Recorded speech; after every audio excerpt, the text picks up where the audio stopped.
नमस्ते। आप मुझे नहीं जानते, मेरा नाम है सिमरन कौर। दलजीत सर आए थे ना कल आपको पढ़ाने, बस मैं उनकी वाइफ। उन्होंने बोला है कि जिनल सर और सरगम मैम जो है वो लॉकडाउन में कहीं घूमने चले गए, अब ऑनलाइन क्लासेस की जिम्मेदारी हमारे पर आ गई।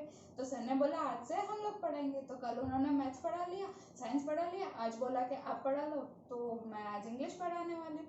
सर ने ऐसा बोला कि आपको ना बातें करनी बहुत पसंद है, और वो सच बात है। जब मैं चालू करती हूँ ना बोलना, तो मैं कभी अटकती ही नहीं, और ये कन्वर्सेशन जो है मैं इतनी स्पीड में करती हूँ। और एक और टैलेंट है मुझ में, अगर मैंने किसी से बात की है तो वो मैं वर्ड टू वर्ड किसी को बता सकती हूँ। ये टैलेंट की वजह से फिर मैंने सोचा कि आज ऐसा ही कोई टॉपिक ले, ठीक है, जिसमें मैं आप लोगों को अच्छी तरह से समझा सकूं। तो ये जो कन्वर्सेशन वाली बात है और बातें बोलना, गॉसिप करना, वन काइंड ऑफ, उसे ही बोला जाता है हमारे इंग्लिश में स्पीच, ठीक है। तो जो मैं अभी बोल रही हूँ वो सारे इन्वर्टेड कॉमा वाली जो सेंटेंस हो गए वो हो गए सारे डायरेक्ट, और जो आपको कोई और बताएगा कि मैंने क्या बोला है वो सारी हो गए इनडायरेक्ट स्पीच, ठीक है। तो स्टार्ट करते हैं हमारा टॉपिक। तो बेसिकली जो स्पीच है वो डायरेक्ट है कि इनडायरेक्ट, वो आपको कैसे पता चलेगी। अगर जो सेंटेंस दिया गया है या फिर कोई कन्वर्सेशन जिसमें इन्वर्टेड कॉमा में लिखे हुए हैं सारे सेंटेंसेस, तो वो हो गए डायरेक्ट, ठीक है। और अगर वो दोनों पर्सन के बीच में जो कन्वर्सेशन हो रही है वो कोई तीसरा बंदा आकर बताता है, तो वो सारी बात क्या हो गए indirect speech, okay. Direct speech में क्या होता है, तो एक तो रिपोर्टर होता है, यानी कि जो बोलता है वो जो बोलता है यानी उसके जितने भी सेंटेंसेस है वो सारी हो गए रिपोर्टिंग स्पीच। और उसमें एक वर्ब यूज होता है जो कि वो प्रेजेंट में बोल रहा है, पास्ट में है या फ्यूचर में, वो डिनोट करता है रिपोर्टिंग वर्ब, ओके। तो ये तीन मेन चीजें हैं। अब जब हम डायरेक्ट स्पीच को इनडायरेक्ट में कन्वर्ट करते हैं तो पहला रूल क्या हुआ कि हमें फाइंड करना है सेंटेंस में रिपोर्टर कौन है, रिपोर्टेड स्पीच क्या है और रिपोर्टिंग वर्ब। अब वो फाइंड करने के बाद जब हम उसे इनडायरेक्ट में कन्वर्ट करेंगे तो उसमें कंजक्शन दैट आएगा, okay. Hema says I go to temple, ठीक है, ये सेंटेंस है। तो हम फाइंड करते हैं हमारे रिपोर्टर कौन है, Hema ji. Reported verb, reporting verb जो है ये सेज हो गया, और जो इन्वर्टेड कॉमा में दिया गया है वो हो गया हमारे रिपोर्टेड स्पीच।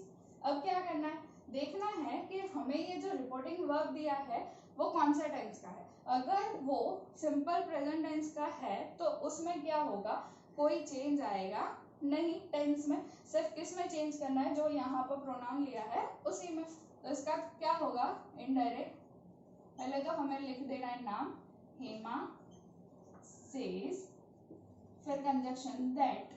अब आई किसके लिए यूज हुआ है, हेमा के लिए, तो वो क्या है गर्ल, तो यहाँ पर आ जाएगा शी। फिर ये वर्ब उस हिसाब से चेंज हो जाएगा, शी गोज टू टेम्पल, ये हो गया इनडायरेक्ट। फिर अगर हमें जो रिपोर्टेड वर्ब है वो अगर फ्यूचर टेंस में दिया है यानी कि विल से, तो भी जो टेंस है यानी कि हम जब इनडायरेक्ट करेंगे तो उसमें सेंटेंस में टेंस चेंज नहीं होगा। तो यहाँ पर हम लिख देते हैं answer, Shruti will say, conjunction हमारा that.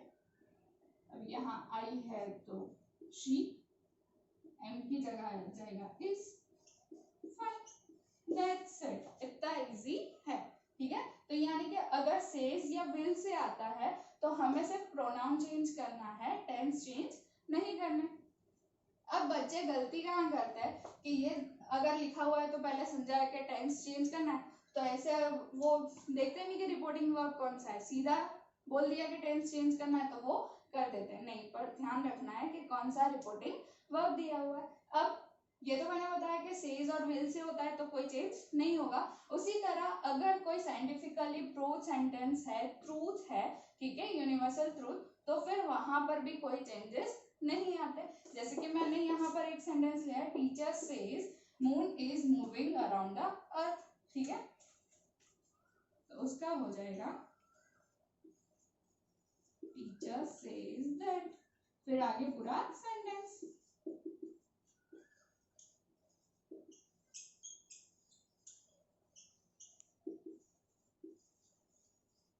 That's it, complete, okay। फिर यहाँ पर एक सेंटेंस मैंने लिया है, Sneha says I am happy.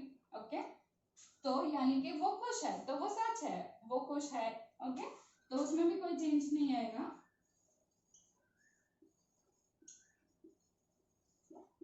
She is happy. अब आप लोग बोलोगे कि मैंने जितने भी सेंटेंस बताए उसमें कोई चेंज तो आ नहीं रहा टेंस में, तो कब आएगा? तो ये जो चेंज है टेंस में वो तब आता है जब हमारे पास रिपोर्टेड वर्ब सेड होता है, यानी कि पास्ट टेंस वाला। ठीक है, तो पास्ट में किसी ने बात की है तो वो कन्वर्ट करते हैं टाइम, टेंसेस चेंज होंगे। अगर देखिए यहाँ पर जो आई लिखा था उसे हमने शी क्यों किया, तो जब फर्स्ट पर्सन प्रोनाउन यूज होता है तो आई की जगह हो जाता है ही, शी, इट और दे, और माई की जगह हो जाता है हिज, हर और दे। ओके, अब सेड अगर आपको सेंटेंस में दिया है तो उसमें चेंज कैसे करेंगे टेंस, तो यहाँ पर मैंने एक टेबल बनाया है। ठीक है, तो डायरेक्ट से इनडायरेक्ट करते टाइम बेसिकली हमें क्या करना है कि जो कन्वर्सेशन हो गया है उसके बारे में हम बता रहे हैं, तो यानी कि वो पास्ट वाली एक्टिविटी हो गई, तो सारे के सारे सेंटेंस को हमें पास्ट में कन्वर्ट करना है, बस एकदम इजी। तो अगर वो सिंपल प्रेजेंट का है तो सेंटेंस हमें बना देना है सिंपल पास्ट का, अगर वो प्रेजेंट कंटिन्यूअस है तो उसे पास्ट कंटिन्यूअस करे, अगर वो प्रेजेंट परफेक्ट है तो उसे पास्ट परफेक्ट करे, अगर वो प्रेजेंट परफेक्ट कंटिन्यूअस है तो उसे पास्ट परफेक्ट कंटिन्यूअस करे। ओके, तो ये हमने देख लिया। फिर उसके बाद सिंपल पास्ट का हो जाएगा पास्ट परफेक्ट, फिर पास्ट कंटिन्यूअस टेंस है तो पास्ट परफेक्ट कंटिन्यूअस टेंस। अगर अब हमने देखा कि यहाँ जो सिंपल पास्ट था उसका तो पास्ट परफेक्ट हो गया, तो पास्ट परफेक्ट का क्या होगा, कुछ नहीं, वैसे का वैसे ही लिख देंगे, सबसे इजी वाला। अगर पास्ट परफेक्ट वाला आ गया कोई सेंटेंस तो हमें सिर्फ सेड दैट करके लिख लेना है, प्रोनाउन चेंज करके। ओके, फिर अगर फ्यूचर टेंस में आता है simple future will plus verb का फर्स्ट फॉर्म, तो विल का हम पास कर देंगे वुड, फिर will be plus verb plus I N G यानी कि फ्यूचर कंटिन्यूअस टेंस, तो विल का हो जाएगा वुड।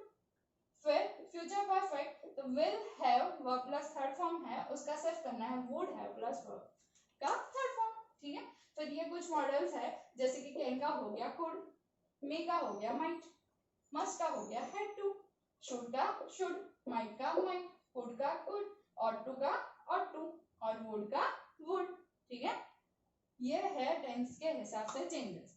अब पैसिव जब करते हैं तो उस टाइम पे भी हम चेंज करते हैं, पर उसमें क्या होता है कि हमें वर्ब सेंटेंस फॉर्मेशन अलग होता है, जबकि यहाँ पर क्या करना है आपको सिर्फ उससे पास्ट टेंस में कन्वर्ट करना, तो कंफ्यूज नहीं होना। तो इसका मतलब क्या है, आपको अब ये टेबल 3 बार लिखना पड़ेगा तब जाके याद रह जाएगा। ओके, सिंपल ही है, सिर्फ पास्ट में कन्वर्ट करना है।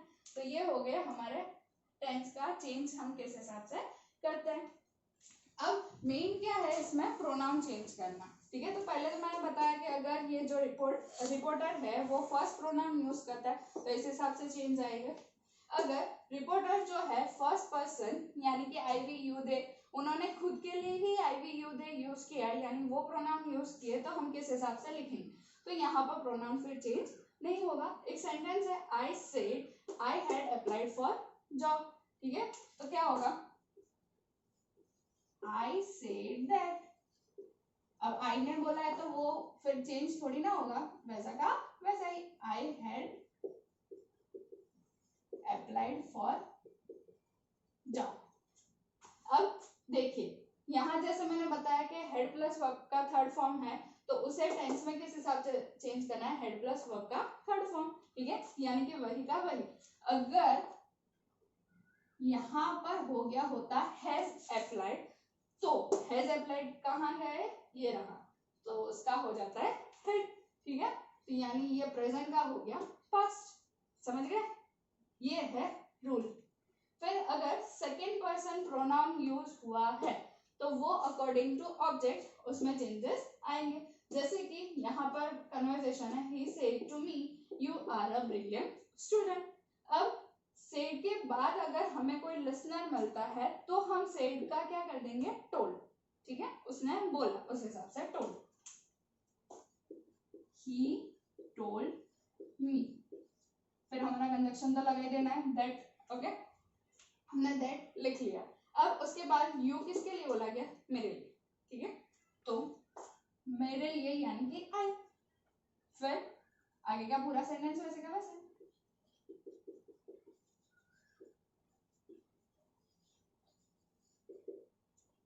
ओके, ये हो गया कंप्लीट।